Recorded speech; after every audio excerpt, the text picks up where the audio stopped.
Oke, Assalamualaikum warahmatullahi wabarakatuh. Pertemuan kali ini saya akan menjelaskan tentang sistem pendinginan. Apa itu sistem pendinginan? Sistem pendinginan adalah mekanisme melepaskan panas yang diserap dari mesin ke atmosfer. Jadi sistem pendinginan itu pada dasarnya prinsipnya adalah memindahkan panas dari mesin ke atmosfer. Ya, seperti kita kalau misalnya minum kopi atau apa, nah, saat kita meniup kopi itu kan memindahkan panas dari tangkir ke udara ya. Kenapa itu harus dilakukan? Yang pertama adalah bahwa temperatur kerja mesin itu harus sesuai dengan spesifikasinya. Jadi setiap mobil itu uh, punya spesifikasi panas yang sudah ditentukan. Kemudian yang kedua, jika temperatur kerja mesin terlalu panas maka oil film akan rusak. Jika oil film rusak maka akan menyebabkan macet pada komponen mesin. Ya, bahwa temperatur itu sangat berkaitan dengan sistem pelumasan. Jadi kalau temperaturnya panas, apa yang terjadi dengan sistem pelumas itu atau apa yang terjadi dengan oli? Lapisan filmnya akan rusak. Jika lapisan filmnya rusak, menyebabkan komponen itu saling bergesekan. Jika komponen bergesekan, maka akan timbul panas. Jika panas, maka komponen akan memuai. Jika memuai, maka akan menyebabkan komponen itu menjadi macet, gitu ya.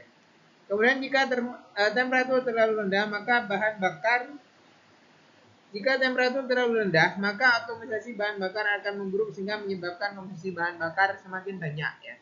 Jadi kalau pagi ya, kalau pagi temperatur mesin itu dingin, menyebabkan bahan bakar itu tidak bisa teratomisasi dengan baik. Bahkan bahan bakar itu cenderung akan menempel di intake manifold yang menyebabkan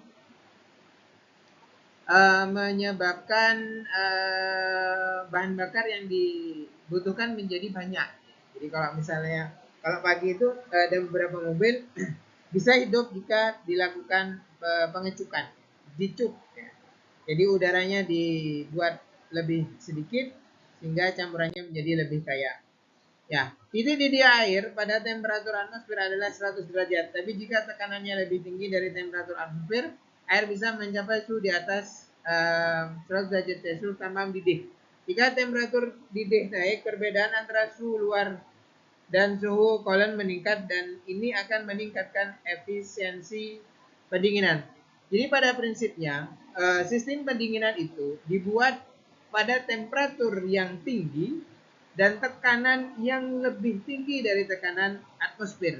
Biasanya antara 0,9 bar sampai 1,1 bar. Tujuannya apa? Untuk mempercepat perpindahan panas. Ya, makin tinggi tekanannya, ya, makin tinggi temperaturnya, maka perbedaannya itu perbedaan temperatur di dalam mesin dengan udara luar itu akan semakin tinggi. Ya, sehingga potensialnya itu beda potensialnya makin tinggi sehingga perpindahan panas dari sistem pendinginan ke udara itu akan semakin cepat. Jika ada gelembung pada sistem pendinginan akan memicu terjadinya overheating. Mengapa overheating itu mengapa udara di dalam sistem pendinginan itu tidak boleh? Karena menyebabkan mendidih gitu loh. Menyebabkan mendidih. Dan transfer panas ke luar itu akan memburuk. Ya, ini adalah contoh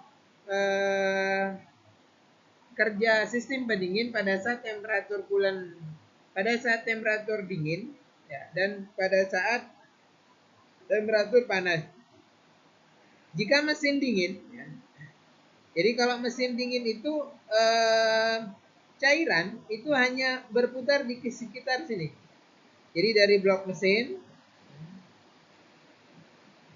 kemudian ke cylinder head, dari cylinder head ke throttle body, kemudian ke heater, kemudian ke water pump, kemudian kembali ke blok silinder, ya, kemudian ke cylinder head lagi. Jadi begini. Ini ada yang ke sini. tanpa melewati termostat. Tanpa melewati termostat. Jadi kalau masih mesin dingin itu cairan, ya, cairan coolant atau coolant itu hanya berputar di kisaran blok mesin, cylinder head, ya.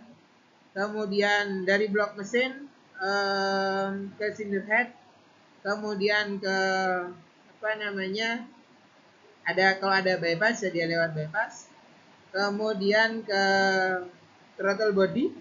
Kenapa throttle body dipanaskan? Ya untuk memperbaiki atomisasi. Kemudian untuk kendaraan-kendaraan itu ada yang dilengkapi dengan heater.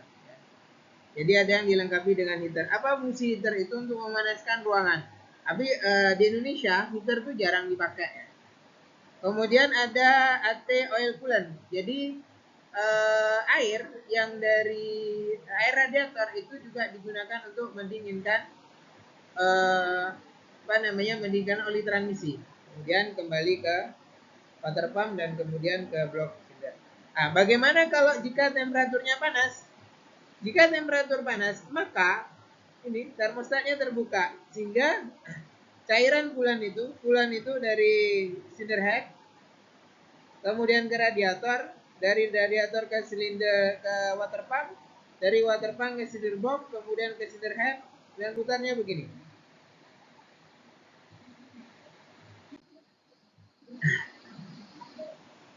Ya ini contoh yang sederhana juga ya. Ini contoh pada saat termostat itu terbuka. Termostat pada pendingin membuka dan menutup. Ya. Saluran pendingin termostat menutup ketika suhu pendingin rendah. Jadi kalau ini sudah terbuka dan temperatur pendingin itu dingin, ini tertutup lagi, maka cairan tadi berputar seperti yang awal tadi ya. Jadi dari blok mesin dari blok mesin ke cylinder head, kemudian bypass kembali lagi ke water pump. Jadi ini bypass ya, saluran bypass. Ketika suhu coolant naik, termostat membuka, maka kembali lagi seperti ini. Jadi dari cylinder head, kemudian ke radiator, ke blok mesin. Ya, saluran yang dibuka dan ditutup oleh termostat konstruksinya dibedakan menjadi dua menurut letak termostatnya ya. Jadi sistem pendinginan itu konstruksinya dibagi menjadi dua menurut peletakan termostatnya. Ada yang tipe inlet ya, sistem tipe inlet. Artinya sistem ini termostatnya berada di inlet water pump. Berada di inlet water pump. Artinya termostatnya berada setelah lower tank. Berada di lower tank. Dalam sistem kontrol inlet, termostat diposisikan di sisi inlet mesin. Artinya di sisi water pump. Operasi termostat lebih sensitif dibandingkan dengan sistem yang outlet yang meminimalkan variasi suhu pendinginan dan membuat lebih mudah untuk menstabilkan mesin. Jadi yang tipe inlet ini kerja termostatnya itu lebih sensitif ya. Kenapa? Jadi dari mesin, dari cylinder block kemudian ke cylinder head, ke radiator. Kalau ini udah kerja ya, radiator ke sini. Tapi kalau belum terbuka ya sama, dari blok silinder kemudian ke cylinder head ya, melewati ruang samping atau ini bypass ya, bypass kemudian ke water pump, ke cylinder box, begini terus. Begitu temperaturnya panas, maka yang sini apa tidak ada cairan? Ada ya, ada. Jadi ini dipanasin juga, tapi nggak bisa lewat. Tidak bisa lewat karena termostatnya tertutup. Kemudian sistem yang kedua adalah sistem outlet. Dalam sistem kontrol outlet, termostat diposisikan di sisi outlet mesin. Berarti di sisi cylinder head. Konstruksinya lebih sederhana dan bleeding udaranya lebih mudah dibandingkan di sisi outlet. Jadi konstruksi ini lebih sederhana. Kelebihannya lebih sederhana. Kemudian untuk bleeding udaranya, jadi kalau ada udara itu lebih mudah dibandingkan dengan sisi inlet. Namun sistem ini mempunyai kelemahan. untuk mencapai pendinginan, untuk mencapai titik kerja diperlukan pembukaan termostat berulang-ulang. Jadi kontrol temperaturnya lebih sulit gitu. Untuk mencapai temperatur kerjanya itu lebih sulit dibandingkan dengan yang tipe inlet. Nah, komponen sistem pendinginan yang pertama adalah pompa air. Pompa air digerakkan oleh sabuk drive pendingin dipompa agar bersirkulasi di sekitar mesin. Jadi fungsi dari pompa air ini adalah untuk mensirkulasikan air pendingin. Kemudian termostat. Apa termostat? Adalah sebuah katup yang membuka dan menutup saluran pendingin sesuai dengan suhu coolant dan mempertahankan temperatur coolant. Artinya temperatur kerja mesin itu akan diatur oleh termostat. Jika panas, termostat akan terbuka sehingga cairan pendingin itu akan melewati radiator. Tetapi jika ya, sistem pendinginan itu dingin, maka akan tertutup lagi. Sistem pendingin akan bersirkulasi antara block cylinder ke cylinder head, begitu seterusnya sampai temperatur kerjanya tercapai. Kemudian radiator. Fungsi radiator adalah untuk melepaskan panas dari mesin yang terbawa oleh coolant pendingin ke atmosfer. Jadi fungsi radiator adalah untuk melepaskan panas dari mesin yang terbawa oleh coolant ke pendingin ke atmosfer. Kebanyakan radiator adalah tipe aliran turun atau downflow yang memiliki tangki atas dan tangki bawah, tetapi ada juga tipe aliran menyilang atau cross flow yang memiliki tangki di sebelah kanan dan sebelah kiri. Jadi radiator itu ada dua tipe, ada tipe downflow dan ada tipe cross flow. Ya. Kalau ditanya apa kelebihannya, ya masing-masing tentunya sudah memiliki kelebihannya masing-masing. Tapi yang pada umumnya radiator itu yang digunakan adalah tipe downflow. Ya mungkin konstruksinya lebih sederhana. Kemudian cairan akan lebih mudah ya bersirkulasi ya karena cenderung akan mengikuti gravitasi bumi sal gitu ya. Tapi yang pada umumnya yang banyak itu adalah yang tipe downflow. Nah, di radiator itu ada fin itu ya ini. Fin itu adalah kisi-kisi atau sirip-sirip. Fungsinya apa?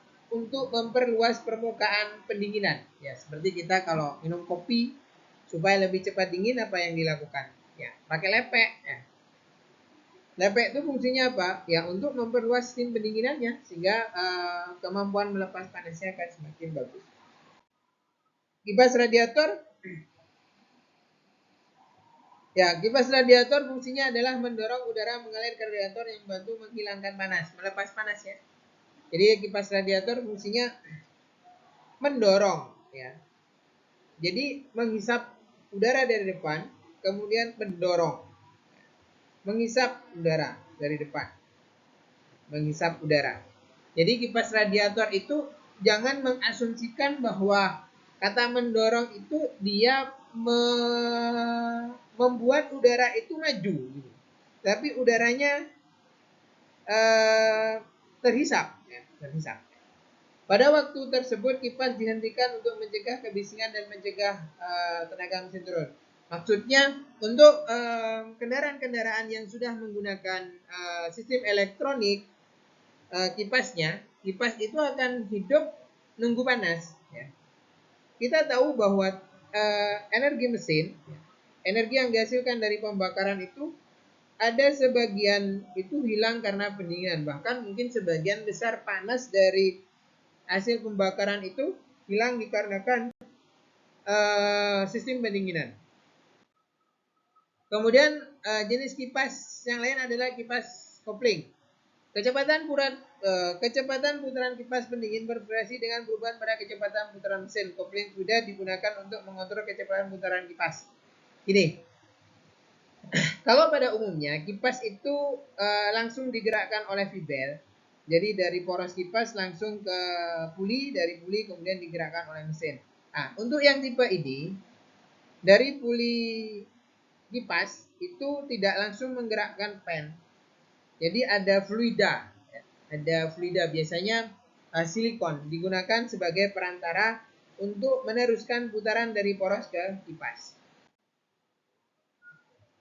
Kopling mudah memiliki sebuah kopling cairan yang menggunakan minyak silikon ya. Bimetal digunakan untuk menggantikan saluran-saluran minyak berdasarkan suhu serta mengontrol putaran dari kipas. Biasanya untuk kipas-kipas yang jenis ini pada temperatur tertentu dan pada kecepatan tertentu, kecepatan putarnya malah berkurang untuk meminimalisir overcooling.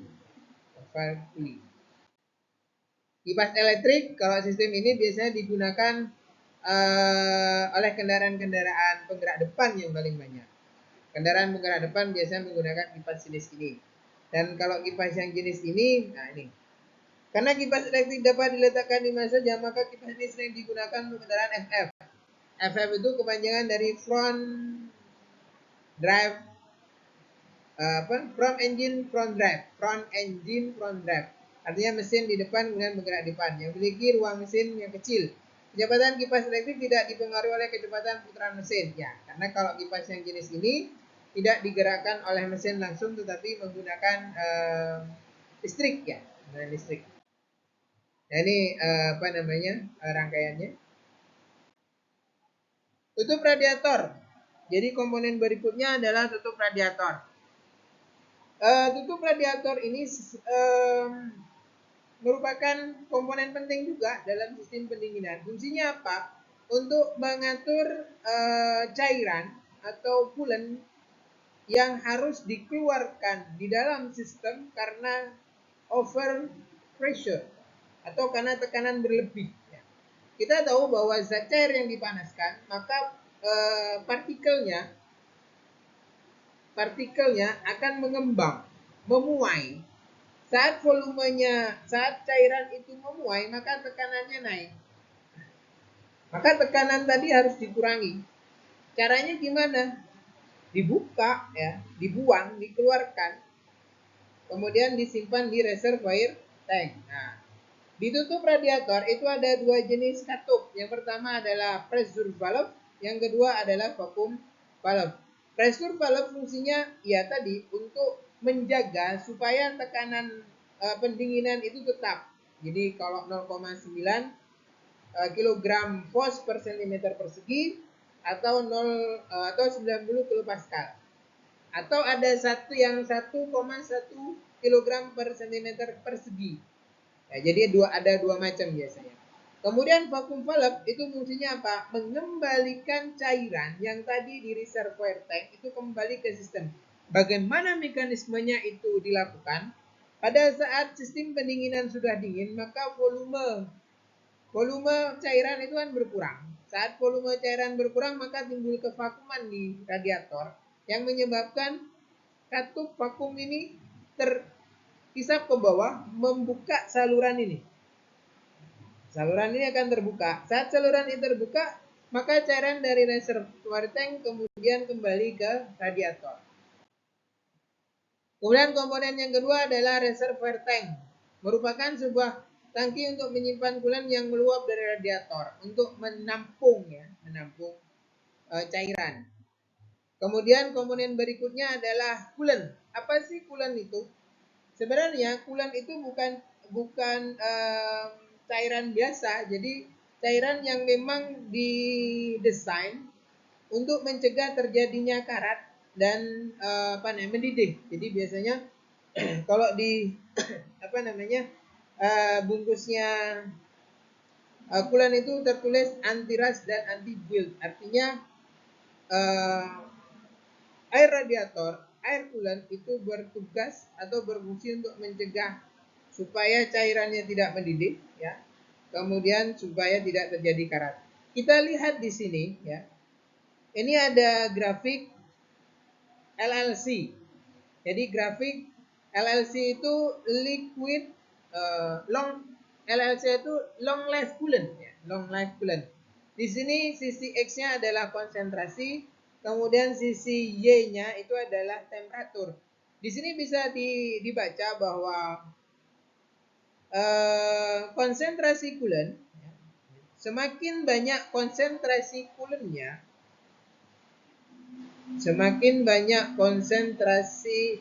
coolantnya, maka rentang kerjanya ya di temperatur rendah semakin tinggi. Ambil contoh ya. Kita lihat jika konsentrasi coolernya 60%, 60%, ini di sini 60%, maka pada temperatur di bawah 40 sebelum 60, taruhlah misalnya enggak tahu berapa ya. Wah, di bawahnya 6 minus 4 di bawahnya 40 itu bukan berarti minus 20 ya. Jadi misalnya minus 40, sekian ya. Itu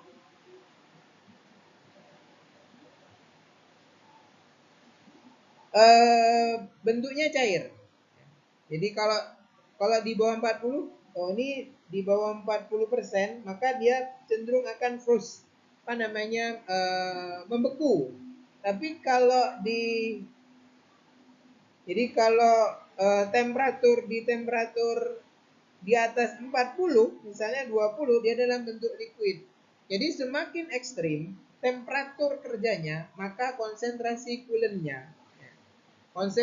coolant-nya harus semakin tinggi.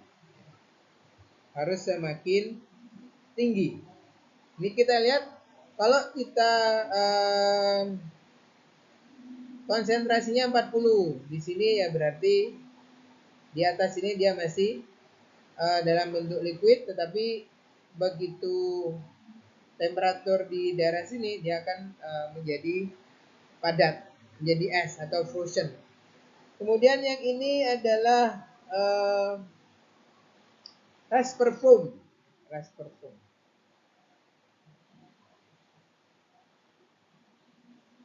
Ini grafiknya, ini low, ini high. Semakin tinggi konsentrasinya, maka kemampuan untuk mencegah rush, mencegah kerusakan itu semakin tinggi. Ya, ini contoh beberapa kasus yang terjadi pada sistem pendingin, misalnya overheating, kipas hidup, ya, kemudian overheating dan kipas bekerja. Jadi contohnya misalnya mesinnya overheat, kipasnya bekerja, bisa jadi karena belt water pump kendor, kerja tapi kendor gitu ya. Atau coolant-nya kurang, termostatnya rusak, ya ini ada beberapa faktor yang menyebabkan overheat. Jadi ini bisa jadi bisa jadi referensi bagi kalian jika sudah bekerja di bengkel. Kasus-kasus ini bisa terjadi. Jadi overheating itu tidak hanya disebabkan oleh sistem pendingin. Sampai sini di sistem pendingin. Tapi ke bawah ini sudah bukan lagi sistem pendingin. Banyak faktor kemudian yang mempengaruhi sistem pendinginan. Ya, mungkin itu saja presentasi saya tentang sistem pendingin. Nanti saya akan kirimkan evaluasi untuk mengukur daya serap kalian di sistem pendingin. Terima kasih. Assalamualaikum warahmatullahi wabarakatuh.